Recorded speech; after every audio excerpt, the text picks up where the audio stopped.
95% of Japanese will live and die without ever meeting a Christian. At that moment of my life, I realized that it doesn't matter what I have. If I don't have him, I have nothing. Okay.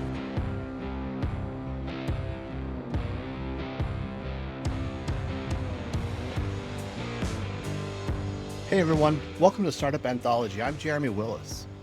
So there are several different types of startups. There's the tech startup, there's the small business startup, there's a nonprofit startup. In today's episode, I want to focus strictly on a nonprofit startup. I had a chance to speak with two church planners and missionaries who are heading to Japan, Kostya and Bella. They just completed their church planning residency at a church in Carlsbad, California called The Fields. They're both from Ukraine, but they met in Uganda when Kostya was doing work there at a church called Sojourn Church in Uganda. They saw a need in Japan and they're going to be heading there hopefully in August. They're working on get fully funded before they head out. They're working bivocationally, so they're working at church planners and entrepreneurs that are starting a new thing in Japan. So hope you enjoy this episode. Oh, one quick note. I have to apologize to Kostya and Bella. While we were recording the episode, my camera overheated and shut down, but luckily I was recording audio separately. Again, I apologize. Thanks a lot. Thanks for watching, and I hope you enjoy this episode. Kostya, Bella, thank you for sitting down and want to talk today about what y'all doing. So tell us about your background, how y'all met, and why you're in Austin. Thank you for inviting us, Jeremy. It's a pleasure for us to be here and share. I'm originally from Odessa, Ukraine. In Austin, we're visiting a partnering church, Trinity Community Church. Our friend Brian, his family, and yeah, it's been a blessing for us on our journey to Japan to have partnering churches to go with us together. Awesome. So how did y'all meet? How did y'all get this calling to go to Japan, and just kind of y'all's background? Yeah, I grew up in Odessa. That's where I was born and lived until I was 22 years old. My parents were saved when I was about 8 years old, and I would say I grew up loving Jesus. After I graduated and got my degree in computer engineering, started pursuing my career, something changes happened in my life, and God revealed that my own personal ambitions and dreams were more important for me than him. And he brought me to this renewed passion and desire for him. At that moment of my life, I realized that it doesn't matter what I have. If I don't have him, I have nothing. Okay. Yeah. And so with that renewed passion and desire for him, I wanted to go to places that maybe not others wouldn't go, and to share the gospel with people around. And at that point, my small church in Odessa, Ukraine had relationships with churches in Uganda. Okay. And so I went for a 6 months internship in 2009. And this is where Bella and that's where we met. Okay. Yeah. So I come in at that part of the story. I too was born in Ukraine a few years after Kostya was. Just making sure that that's clear. Who's older here? My family moved away from Ukraine when I was still pretty young. And my dad's Ugandan, so we moved back to Uganda, and eventually, we settled down there. Most of my childhood was lived there. And I grew up Catholic. My parents, my mom, she became Catholic after marrying my dad, and my parents always made it a point for us to go to church every, once in a while. But I didn't really have a faith that was real to me. And I kind of just did the things because that's what my parents encouraged me to do.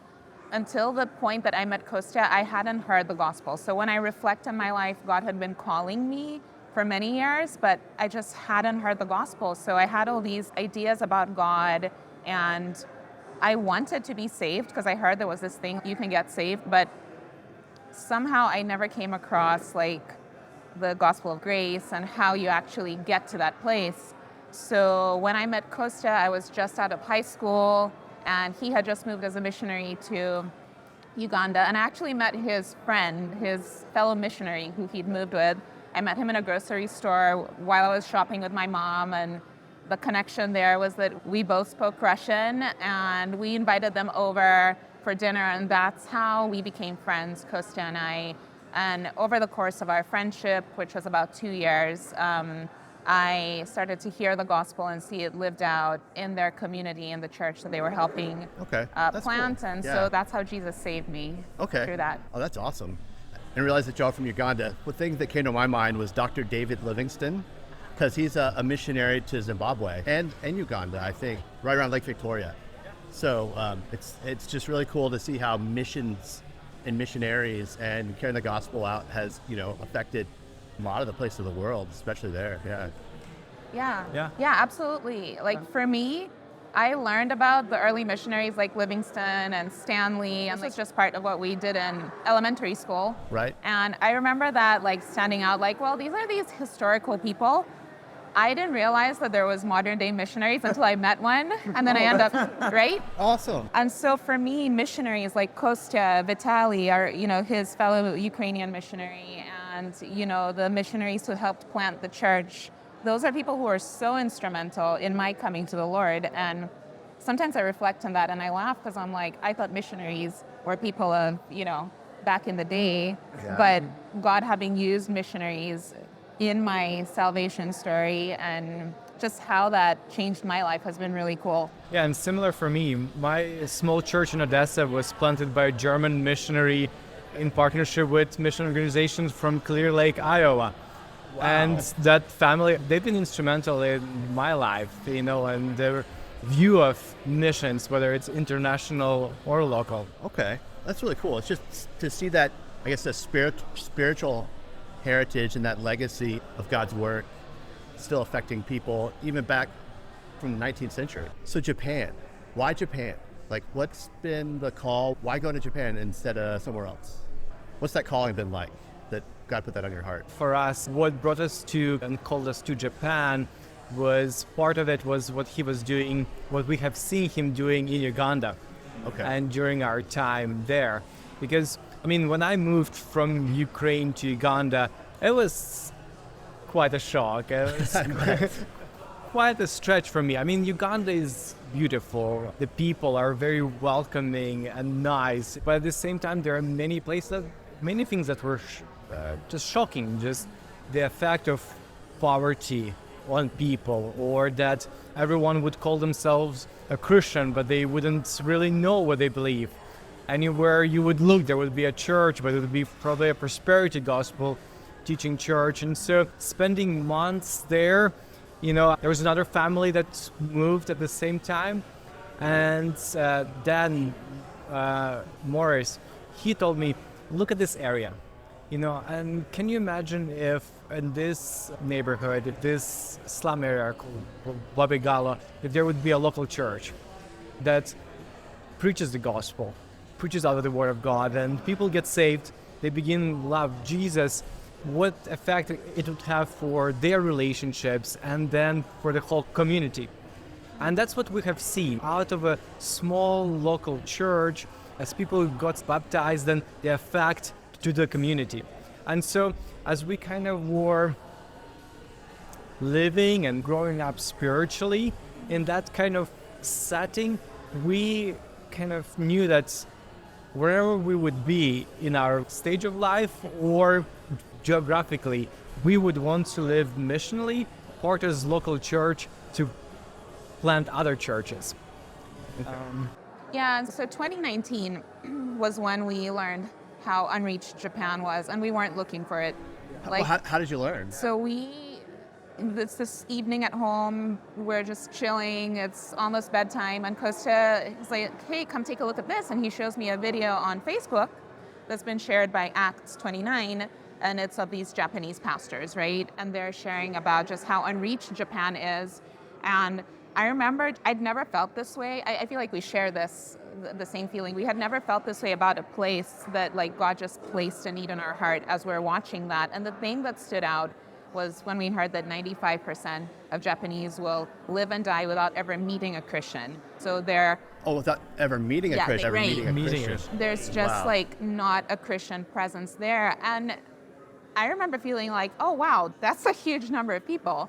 And I feel like as we're watching this video, we're seeing these neighborhoods, we're seeing little like clips from these churches, like being involved in community and their ministry. At the end of the video, Pastor Soma Ayogi, he pastors Grace Harbor Church in Toyosu, Tokyo. He extends this invitation. He's like, we need missionaries. If you're a Christian, if you're a missionary, come join us. And it kind of gave me goosebumps because I feel like the Lord really used that to call us to Japan. Right. And we kind of like look at each other and we're like, this is the first time we're feeling this. Like, could this be like God's call?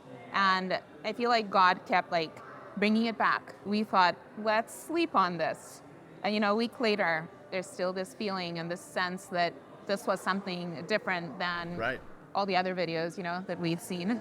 You see on occasion from all over the world that there was something about this one that grabbed y'all. What do you think was it about the video? What was the content that grabbed you? Was it that 95% number? Was it the fact that there was a direct appeal? Maybe you don't even know, but what was it in the video that really hooked y'all more than anything else? Could you put a finger on it? I mean, it being least reached was one of the aspects of it, because I feel like we had that kind of call and desire to go where there no gospel presence. Right. So that was part of it. And yeah, just shocking how the country so big and so open. They're open for Christians, for missionaries to move, to work on the religious visa, but at the same time being the second least reached people group in the world. It's stunning to think about that, because when you think about, we talked about this the other day over lunch. I mean, there was a long traditional history of Christianity in Japan until it got, stomped out by the government, centuries ago. But, it's interesting because when we think, if you read missionary stories, we've all read missionary stories, listened to missionary books. You think about unreached people groups, what do you tend to think of? Deserted island. Right, Deserted island, Yes. somebody, right? And you're not thinking about, one of the most economic juggernauts on this earth. Right. A cultural power, by any metric almost, one of the most powerful, prosperous nations on earth. And to think about that and say, it's also the second biggest unreached people group on earth. Right.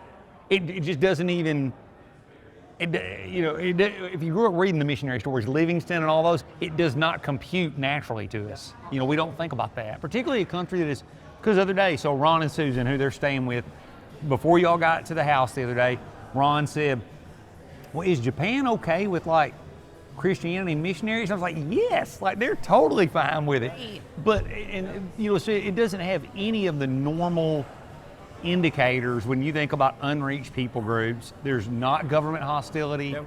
There's not poverty. All these things are not there, and yet it's just a completely, unreached group of millions and millions and millions and millions of people. It's pretty amazing to think about. Yeah, totally. Totally.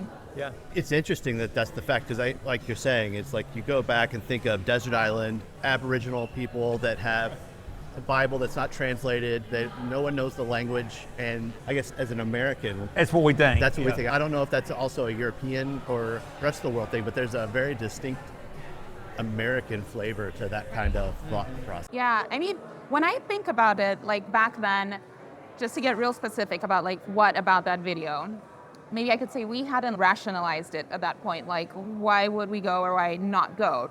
I feel like there were parts that just emotionally touched a place in our hearts. And one of the things I think of is just, how the Lord has made us for a time such as this, right? So every person, every missionary in history, God has placed them at a time in history where He's going to use them. And we happen to be at a time in history when, Japan is what it is. I reflect on how God uses just your personal interests or your particular background or, the things that you're maybe curious about.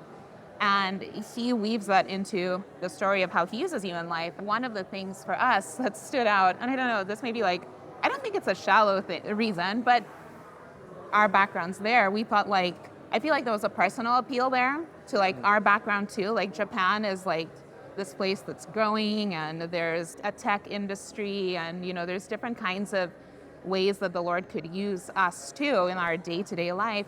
So I feel like somewhere at the back of our minds, there was that piece too. Like we sort of saw ourselves in that. So we both grew up in cities, and when we've traveled, we always want to be in like the downtown areas. And there's just this appeal of people, being around people, that I feel like somewhere in our hearts, God was tapping into that love for those kinds of spaces.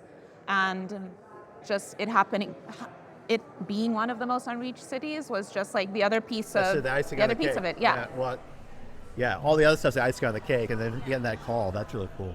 Yeah, that makes sense though. Everything you guys are saying. I mean, how God wires you against cities.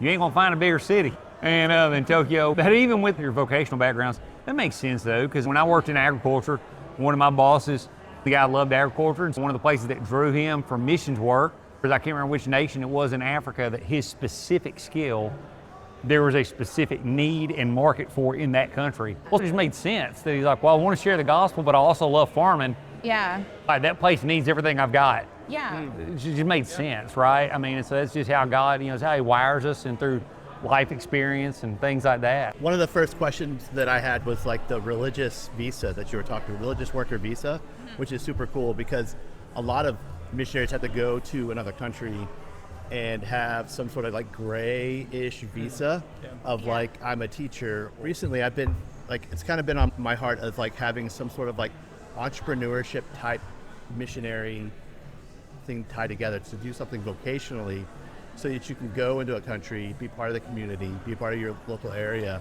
and be your own tent maker. So you don't have to have that gray area in that visa, so that as soon as you come there, 100% honest, I'm coming in as a business person and plugging into a community and help out, and then also carrying the gospel with you as well. So it's super cool that's kind of what I think that's kind of the way you're going, but also they have the religious worker visa. So and then knowing your background now, that's cool. I didn't know that you were a product designer and a developer. That's really cool. Yeah, when we were in Uganda, we did ministry bivocationally, and it was really cool to see how God worked in both the settings, how he worked within the church, like within that community, and how he worked also when we were in our places of work, intersecting with people who might never come to church. And you're with people day to day. You go through the challenges of when, you're working on a tough project that's testing your patience. The gospel comes into play, or when there's people gossiping about one another in a workplace. There's so many opportunities to just live out your faith. And I just remember people asking me questions and being really surprised when they heard that either I was a Christian or married to a pastor, because they start to notice these differences, which sometimes when we're in Christian community, we don't run into that as much, like both models for doing ministry. Yeah, That's really cool. and even for me, learning Ugandan culture, there were certain aspects that I wouldn't have learned if I wouldn't be actually working with people, being in the marketplace where most of life happens for most people. They wouldn't be able to connect or make the relationships. Yeah. In many ways. So y'all been married for 11 years now? And has missionary work been at the heart of that from the beginning, or is it just kind of, I know it has been from you, but for you also, Bella, is that as a relationship, as a couple, has that kind of transitioned to more missional work over that 10 years or 11 years? I feel like it's been this way from the beginning. I think back to when I told when my dad found out I was marrying someone in ministry, and we had this really sweet lunch that he took me out to, and he's like, I love that you guys love each other. Ministry is going to impact your lives in different ways. How are you going to make ends meet? They're really practical questions. That stands out. It's been that way from the beginning. The kind of church that I got saved at and discipled in, I'm following Jesus regardless of who I'm married to. I'm on mission regardless of who I'm married to. It makes no difference whether he's a pastor or who's not a pastor. We're all called to serve the Lord. For me, ministry looked like just being part of our community groups and helping lead that. It looked like being involved in the church in whatever capacity I can be. It looked like viewing my workplace as a place of mission, hosting people in our homes. So yeah, I never felt like I was outside of ministry or having to create some kind of like very particular ministry that I was doing alongside him. It was just life, bringing all that I have to serve God in. I feel like the way that maybe that has shifted a bit over the years with the seasons is when we had kids, and that called for us switching things up a little bit, or with our move, working towards going to Japan. This has probably brought the biggest changes because I stepped out of the work I was doing outside of home, and I've mostly worked together in support of one another towards getting to Japan. So yeah, like all those pieces we've kind of... So it started as missional, but then honestly it's had to adapt as life changes and kids. So you have two. We have two. It's Luca and Annalise. Annalise? Yeah, Okay. so Luca will be 11 in October, and Annalise will be 8 next month. Yeah. How are they growing up in the mission as a missionary kid?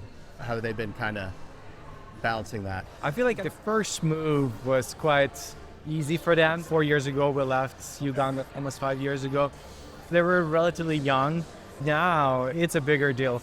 Yeah, and they have just such a different personalities. Yeah. You know, for Luca, he's very excited. For the adventure. Yeah. Yeah, he loves the idea of more independence, you know. He is like, oh, I want to commute to school, taking trains, you know, all on his own, you know. Yeah, he's also, I feel like he's voiced just like that passion for actually going to a place where people don't know Jesus, right? And it's been interesting to hear it from a kid that age. Yeah. That he feels like that's important. And I don't know like how he processes it exactly and how that looks in his mind, but he knows that we're going there for that reason, and I feel like he's coming alongside us in that. You know, he actually at one point was trying to raise money for us to go to Japan. Oh, that's awesome. You know, That's cool. Yeah. Yeah, or like him making plans and dreaming how the church would look like. You know, he's like, oh, if we rent a house, you know, this room could be for people gathering. This one, Annalise and I will help teach the kids. They're planning to run the kids ministry. Really yeah. sweet. So it's sweet. Yeah. They're taking on that ownership of it and being influenced by it. That's Annalise is a little bit, she's had her most formative years here. So she was 4 when we came, and it'll be this fall, it will be 4 years in America. Okay. So like half her life has been here. All her school going years have been here. And so for her, I feel like the loss of like friendships feels just a bit more tangible and bigger. It's a bit harder for her. And it is hard. Like, it's hard. It takes a few years. When we moved here, it took several years for Joaquin to kind of be fully okay with being in a different place. Yeah. And it does take time. Yeah, and we've seen God kind of bringing her around, and you know, at least now when we ask how she feels, it's not met with an immediate no. There's still lots of questions. she's able to share it though. I guess share those feelings. It's like, how was school today? It was okay. Yeah. So y'all took a vision trip to Japan for about a month. And what was that like? Where y'all visited and kind of got introduced firsthand to the culture and the people. Yeah, it was very interesting trip because, especially the timing of it, because when God put Japan in our hearts, it was 2019. It was already a couple of years since we moved to the US, since we did the residency, you know, and it was just last year that we finally got an opportunity to do the vision trip. And so kind of for us, it was also like trying to have that confirmation. We've never been to Japan before that. And so our goal was to connect with local churches there, see the ministry and life, but also kind of for us as a family to feel and to experience life in Tokyo. And it was very special because we were stepping into that with a lot of our doubts and questions, you know, and it was very neat in a very personal, intimate way. God has been kind of answering those questions. Like, for example, one of the questions was like, can we make friends? You know, how we'll adopt relationally. In those 4 weeks, you know, we could have close relationships, you know, people within the church and outside within the unbelievers as well. Could we actually connect with people just like on a day-to-day life, whether at coffee shops, the streets? And we had these moments where we were approached by the kids, you know, the school-age kids, or like the middle school girls coming to us, trying to speak to us in English and engage, or there's other people on the streets who were able to engage meaningfully, Yeah. I feel like those questions also, we had all of those because we hadn't actually stepped on the ground, right? So you hear a lot of things about Japan from people who are not Japanese, right? And, I feel like that gave us some information that was helpful. It also created certain questions and maybe even fears. So one of the things you will hear a lot if you want to move to Japan is you're going to be lonely. It's going to be really hard because, community and friendships looks very differently in Japan, and the culture, just the way it's shaped, people may not outwardly express things the way they are where you're from, and so that became one of the things for us that was important to just see if that is true when we get there. So with God bringing along these Japanese people who are initiating conversations with us, that was one of those sweet little things that God brings your way that kind of like confirms that, hey, I'm here and you don't have to be afraid based on everything you've heard. So that was one of the things. But I feel like the vision trip brought clarity in many ways. We had been talking about going to Japan for like 3 or 4 years before we went there. And one of the things you get asked right away is, well, what are you going to do there? And people hope you're going to be as specific as possible and you can communicate that vision. But I feel like for us, we had this openness to what God would do. And we wanted to go in there and follow him into what he would reveal, as opposed to project our plan onto a place that we'd never been to. And so the vision trip really helped give us clarity on things like what church we were going to end up working with, meet these people, spend time with them. It helped give us clarity on what real life in the neighborhoods of Tokyo looks like and what that looks like for our family, how we function. We visited the school that the kids will be attending, and we got to see like what's the campus like, what would a day at school look like for them, what would that commute from school back home look like, and just kind of test a lot of our assumptions about life in Tokyo during that time. So it was really sweet, and I feel like God really showed up and felt like the Holy Spirit led us in that trip. Yeah, though we'll continue to grow in clarity of what the life really is in Tokyo, I feel in God's hand and him leading us just give us assurance, that's where he wants us to be. That's really cool. You visited several churches. One kind of stood out, and what was their ministry or their culture or their people that kind of drew you to Soma Church? I feel like for us it was very exciting, to learn. There are churches in Japan, They do exist. Yeah, they exist, and they're healthy churches. So among that, like 1% believers, you have a mix. You have healthy churches, you have churches that are not so healthy. And so for us, it was really exciting to see that through our network, that we could actually partner with the churches that are healthy, that are mission-minded, and that we can actually almost entrust ourselves, because we go there our first years will be learning, living in Japan, learning language, culture, and just serving alongside a local church, And so we visited 3 churches. One was Grace Harbor in Toyosu area, Tokyo. Another one was Mustard Seed in Shinjuku, Shibuya, right in the heart of Tokyo. And so they were all very different. And that's what was very interesting to see, how God uses different churches, different believers in a different ways to reach out. Yeah, I feel like one of the things that was similar among those churches was just seeing their faith and their faithfulness. We were there for 4 weeks, so we spent like 2 weeks with one and then a week with the others. And just during that time, seeing open hands and hearts kind of welcoming us there. Because, as we've been preparing over the years for this journey, one of the other things we've run into is being asked, does Japan need more non-Japanese missionaries? Are there other ways to be more effective and maybe work with Japanese overseas and then, have those people go back to their country? So we've run into, different people, you'll find different opinions, but every Japanese person we've met has said, we need more non-Japanese here. When we get there, and in all these churches, we're hearing the same thing, that we want more people. We want more brothers and sisters coming here to support us in the work. This is a hard place, right?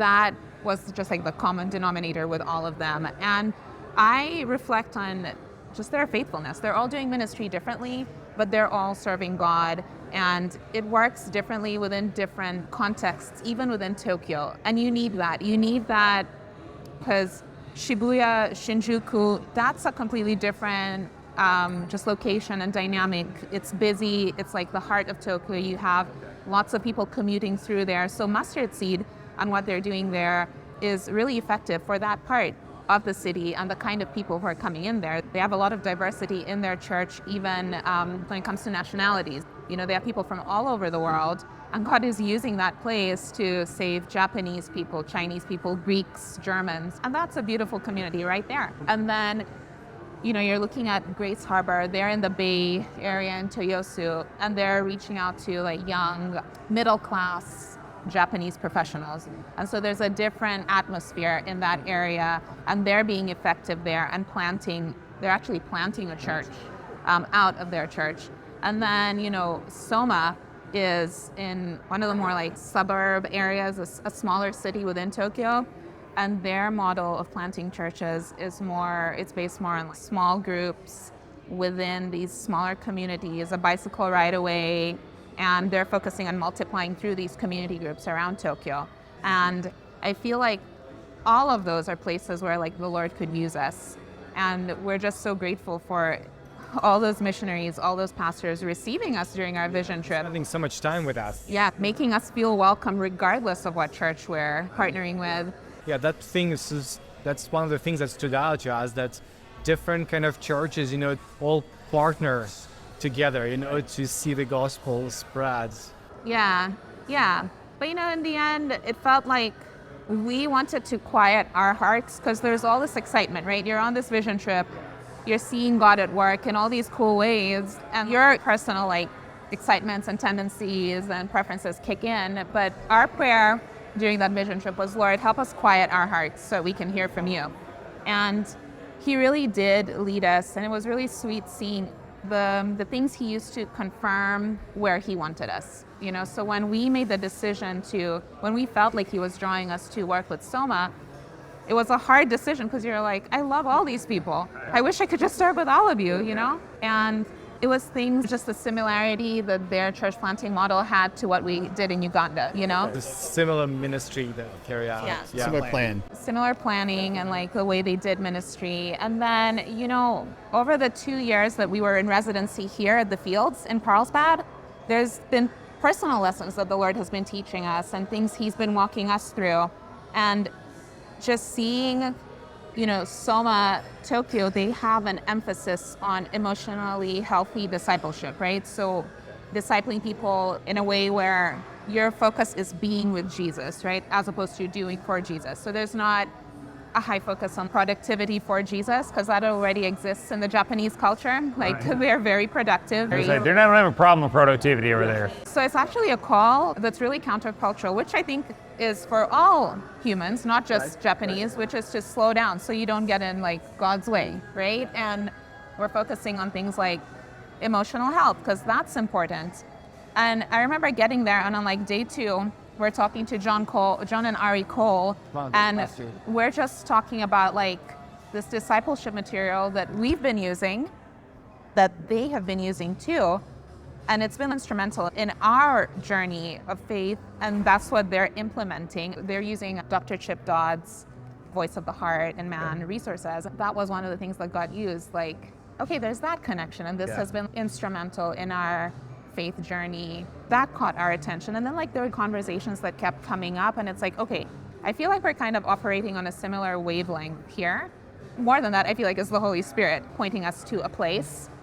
So yeah, does anything else come to mind? I think, and it's like, I feel like you said, there was a lot of sex. Even before we met all those 3 churches, to see what God is doing through them was amazing. But I feel like quieting our hearts and listening to the Holy Spirit was the key. And so some of it was like, kind of mutual vision for multiplication, you know, for just the small communities growing into churches, or like similar discipleship, you know, and this material and relationally, the way we kind of view day-to-day life was very similar. So Do you think that, I'm sitting here listening to all y'all are sharing about getting over to Japan, something y'all mentioned earlier about the idea of non-Japanese coming in to help with the work, and that's always a conversation when you're thinking about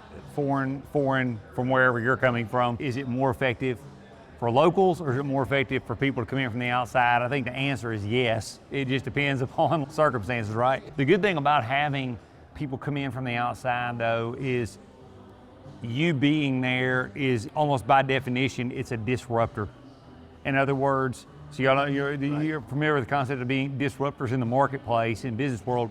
Well, it's kind of like that because people see y'all there, and the question is, why are y'all here? Like, and it's an automatic, like it forces people to stop and ask a question. And so that by itself has a tremendous amount of value, but and another thing that can be so helpful is every culture, has its own idols. And so when you're coming into a culture from the outside, a lot of times you can better see those than the people who are in them all the time. Korea is the second largest, sending country for missionaries in the world now, behind the United States in terms of numerical missionaries. But from other parts of Korea, let's say you come to America, we can immediately look at us and say, well, man, y'all tend to be like pretty materialistic. We do tend to be. We don't always notice it, right? Because it's the water we swim in every day. And so y'all are able to go into Japan. Well, y'all are able to see that because you're coming in from the outside. And that is a blessing to be able to come in and see from a different perspective. And it's not an issue of one person being wiser or better than the other. It's simply an issue if you come into a place and you just see things different because you haven't been there. It's just you're bringing in a different perspective. I think Tim Keller, recently I was listening to something he said, but he talked about how the church, to stay within your own culture is a dangerous thing for the church because it was never meant to be, that way. And how we see God calling us to the nations, or even within your own culture, just people from different settings or different backgrounds. The Lord is always bringing different kinds of people together, and it's beautiful because we see each other's blind spots. I think you're spot on with that. Some of the ways that being outsiders can be helpful and disruptive in a good way is Japan. There is the good and the bad side of the collectivist way of thinking, right? As the outsider, you disrupt that. So within the group, you help people let their guard down a little bit. You take off a little bit of that pressure because suddenly people don't feel like you have the same expectation that the culture places on them in terms of hierarchies and things like that. We witnessed people just being curious about the fact that we look different. We're a family, like all four of us look slightly different, like us and our kids. And so people are like, we stick out, we're significantly taller than everyone. So you're not going to blend into the crowd ever. You have middle schoolers coming up to you and they're just curious about your appearance, and that's an in. And we also saw that in Uganda.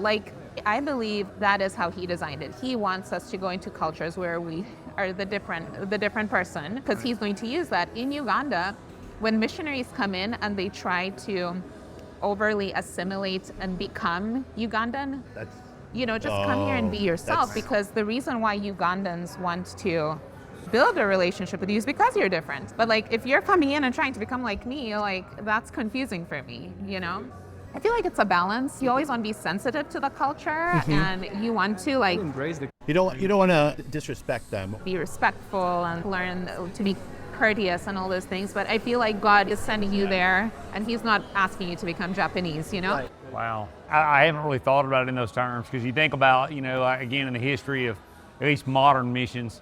The stories about Hudson Taylor and Lottie Moon and other people going and basically adopting Eastern dress, Eastern habits, everything.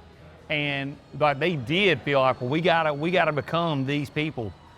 But you're saying almost the opposite, but it actually intuitively makes more sense. Maybe if it wasn't a global culture where there was, you know what I mean? Maybe in a global culture where there'd be some pre-internet. Well, yeah, pre-internet. So, for instance, again, think back to Lottie Moon, who 19th century, she gets to China and adopts Chinese dress, Chinese customs, Chinese everything.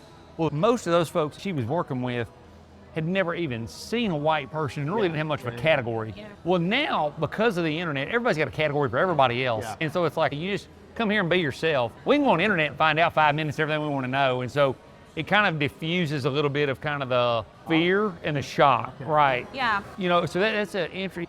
Let me ask y'all, again, I've never been to Japan. This is what I hear, reading, things like that. Is that, you know, it's even a joke in the East. The reason that we wind up beating y'all Americans is because y'all think in terms of years, we think in terms of centuries. So we're willing to outweight you. And so, insofar as you've been able to see it so far in the church world in Japan, do folks tend to think more, so like in America, we're addicted to like fast results. You see it in the church world, it's been a horrible hindrance to church planting because church planters, the expectation is you're going to have, you know, fully functioning church in like 6 months. I mean, I can remember talking to a church planter in New York City years ago. He was sent from a church here in Texas, got there, and they told him you have 4 months of salary Wow. to be up and running. Wow. 4 months. And that's an extreme, but you still do kind of, in America, people kind of have that instant success idea. So from what y'all seen thus far in Japan, have you seen that? Like, in other words, do they expect, hey, a church gets going here and it's like 100 people instantaneously? Or are they much longer term thinkers? Yeah. From what you've seen and noticed? Yeah. I think it was very encouraging to see churches, they do plan and they have vision, you know, something that they would like to see in 5 and 10 years, and they pray for it. Like Soma Tokyo last year, they were praying for 5 baptisms. That's what they were praying by the end of the year, you know, and the Lord granted those. Yeah. They prayed for 5 and got Yeah, I got- maybe 8 or 10, but he nearly doubled the number. Yeah, we know.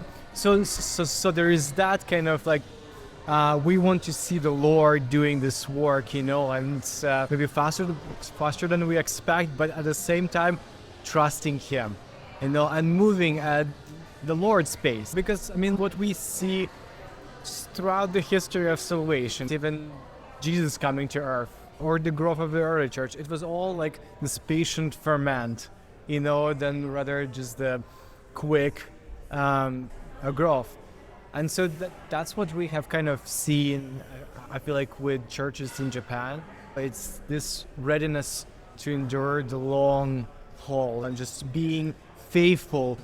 Trying to push their own thing. Yeah, nothing bad about being productive, Yeah, you know? But the faithfulness, that's the key. You know, that was the goal. Yeah, I feel like, you know, one of the unique things about Japanese culture that we've experienced so far is, and I'm still trying to reconcile in my mind how they're so efficient when they operate this way, is in communication, within community, there's an emphasis on slowing things down. And how that shows up is like in conversations. They're unrushed, you know, and there's a lot of silences to give the other person space to speak. Within a group setting, no one's trying to be the first to share their idea. You know, that's actually looked at as, you know, not honoring the people around you. And so there's not as much immediate urgency to have the answer right now. From the pastors that we've interacted with, Japanese pastors I admire how aware they are of the realities that shape Japan. They are fully aware of what hard soil that is, and from what we've seen, are very realistic about even the way they plan ministry. No one's going to be trying to have 50 people come into their church or 100 people. No one's trying to get like the numbers in, because first of all, they just know it doesn't work that way.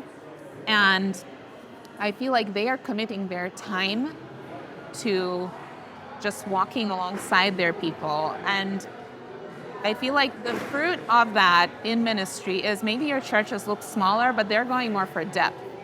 And I feel like that depth kind of ties into what you said about like centuries planning, right? If you go deep enough, your impact is going to be more, right? Because you could go for the masses, and you could try to get as many people in, but you're going to have like a bit of superficiality in there, a little bit of, you know, maybe people who are not really committed, and that's not even the Japanese way, from what I understand. Like, Japanese count the cost. They count the cost before they commit, as opposed to like the cultures we come from. You know, I'll come in and I will appear like I'm part of a thing, but then a year or 2 years in, I'm out. But on the numbers, that could look like, in the first 2 years, that could look amazing, you know?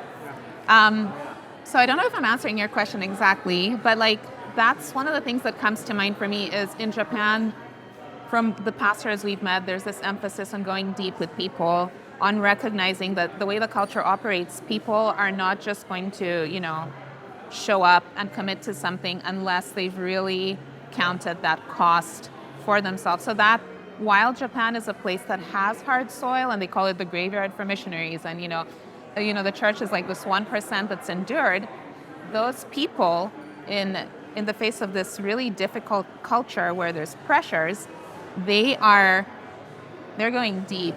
And I do feel like long term, I would even say like, I feel like anywhere long term, that is a more effective strategy, to really like go deep with the few, because then the impact 100 years later, there's such a strong foundation that you're not going to stop the Lord from doing what he's doing. I just feel like sometimes we, with our planning for the next few years, we get in the way of what God's trying to do. That's really cool to hear that. That's kind of their local ethos, is to like go deep, create those relationships, count the cost beforehand instead of like what we're used to over here. That's just a different thing. Yeah. And I feel like God uses both, right? Yeah. Like he definitely wants us to go out there for the people and not always meet the same person for coffee every day, and that's your ministry, But I feel like in Japan, it just doesn't look like it does here, Certainly a different set of cultural assumptions, and God kind of works with us where we are, but I do think that the priority on, hey, we're going to go deep, and if it takes a long time, so be it. I mean, it's a lot healthier, a lot more sustainable. One of the things that Yoshito Noguchi, one of the pastors in Japan, shared with us is when you're updating your friends and your partners on growth in the church, when you write about the same two people for 6 or 7 years, it can seem like, well, where's this going? Where's the growth? But, that's just how it is in Japan. The growth is slow. The culture is difficult. And you might be writing about the same few people for a long time. Your church might look like 30 people after years and years and years of investment, But even those faithful few, those are the ones who God is then using. And who knows, I think we talked about this yesterday, like who knows what will come about 50 years from now. Faithful few.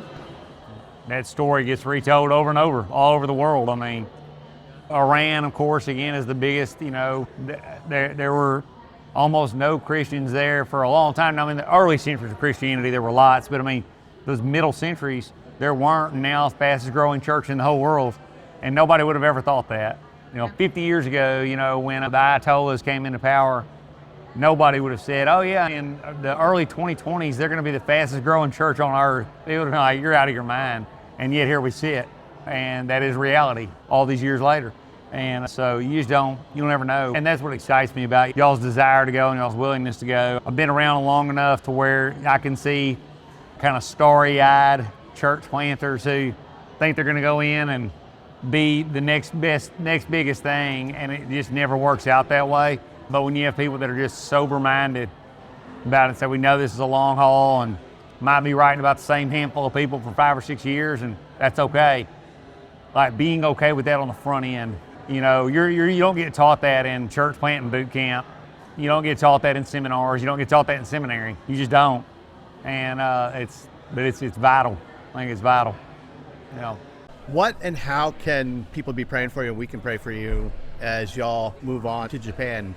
I feel like, even in just this last stretch of our preparation is very important. We have still a sets of paperwork for Japan and for us to move the remaining of our funding so we can move. So those are still big needs remain, but just the continual preparation of our hearts for our children, for us as we move, and then just the beginning of our life. We know that it will look a lot different from our 4 weeks in Japan where we just came and visited. This move will be hard in many ways for us. US for 4 years in the church where we are in the community became home and dear people that we're going to be saying goodbye to. We're very thankful for the new community and the new family that will be welcoming us, but we're also realistic that transition will be very hard. The first 2 years just of learning the culture and the language, there will be a lot of tensions, a lot of tensions that we will see in each other, probably in our relationships, so you can be praying for me and Bella, for our marriage and for our children. Yeah, I think of what you said for our hearts, like prayer for our hearts. God has been so kind in showing us. I feel like my value of prayer, the value I place on prayer has just grown so much over the last few years, because there have been times when I feel like it's just the prayers of others that have got us across to the next thing. And, you feel people's prayers. When you're going through a really hard season, someone somewhere is holding me up in prayer. And when doubt comes, and I feel like that's just something that stays with you, right? It may look different in every season, but you never quite figure it out and you're cruising, Nope. Even now, we're planning on we're hoping to be in Japan by mid-August this year. But even as you get really close, there's these doubts that come up, there's questions along the way. So I feel like just praying for our hearts to be leaning into the Lord and just trusting Him when those things come, because they will come. Without question. And one prayer that's become really important to me is just the prayer for just protection from the enemy. Because I feel like I tend to be more of I don't love to focus on what the enemy is doing. I'd rather focus on what Jesus is doing. But I feel like we're recognizing that with this place, this is a place where the enemy has his hold.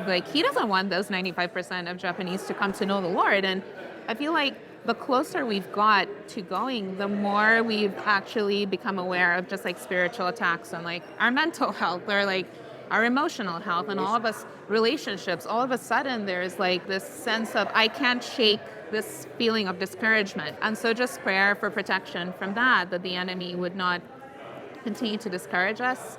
We've had a lot of missionaries share that the first year in Japan, the enemy really uses that to try and discourage you as much as possible. It's kind of a pattern that many face. So really praying for that first year when we land, just that hedge of protection around us and our minds and our kids. I think of prayer for the people who God's preparing for us to meet. That's cool, yeah. There's people that ready their hearts for, to ready their hearts. And their ears. For us, attentive hearts to His leading continuously, because there will be a lot of questions to figure out, where we would live, and we're praying for that place, because God will place us among people who will start building relationships and reaching out. So preparation of those hearts and where we would live and commute and then just the very practical need of we are hoping to be 100% funded by the time we head out in August, and God has been so kind. He's blessed us with amazing friends and partners and people who come alongside us, so we're trusting Him to give us what we need. So just prayer for trust and provision would be awesome. Well, speaking of that, where can people participate, help give, and follow along the journey? forthejoy.city. Okay. That's our URL. And on there, people can find just info about our backgrounds. They can find a little bit of info on Japan. We're trying to develop content that can help people.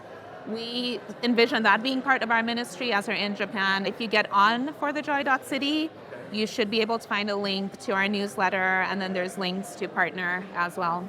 Cool. Thank you guys for coming out to Red Horn Coffee Shop and sitting here with the echoey room and just having a conversation. This is great. This was amazing. The coffee was great, and this has been really good. So this is my office. I'm here every day. I pay one amount of money per year, and it gives me a drink every day.